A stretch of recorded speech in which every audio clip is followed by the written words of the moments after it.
আমার বাড়ি সারাদিন থাকে কই আপনি মতন ফুলাফান। ওই আব্বা আব্বা এই আব্বা।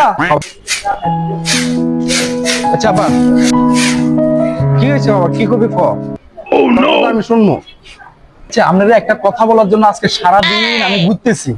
কথা হইলো কি, আপনি কত বছর বয়সে বিয়ে করছেন সেই জিনিসটা কি আজ জানতে হারি?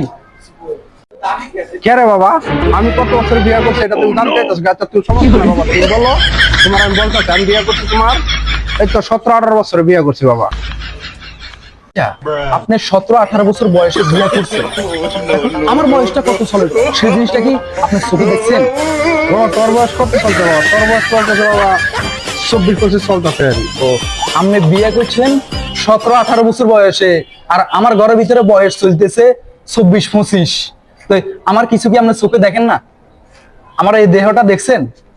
এর তুই কি কইতে চাস? আমি এখন কিছু বুঝি না, আমি বিয়ে করতে চাই, এটা হলো আমার একটা কথা। আর কোনো কথা কইতে পারতেন না। এখন কি আমার বিয়ে করাবেন নাকি আমি অন্য ব্যবস্থা নিই? ওরে গোলাম রুদ কয় কি রে? হ্যাঁ কি গোলাম রূপ, ঘরের ভিতরে সব কিছু বাঙালি আমি প্রশ্ন করে গেলাম। বিয়ে কয় কি রে? ওরে গোলাম রুদ কয় কি জানোয়ার, তুই আইস জানোয়ার, তোরা আমি বড় করছি জানোয়ার খাওয়াইয়া আজকে তুই বিয়া করবি। আরে জানো তুইও তো আমার হোটেলে কাছে আনো, আবার তুই বিয়া করবি জানোয়ার। আজকে আইস আমার ঘরের দরজা তল লাগিয়া বন্ধ। জানোয়ার কোন জায়গাতে বিয়া করতে আইছে জানোয়ার, সারাটা দিন কাজ করতে করতে আমার জীবনটা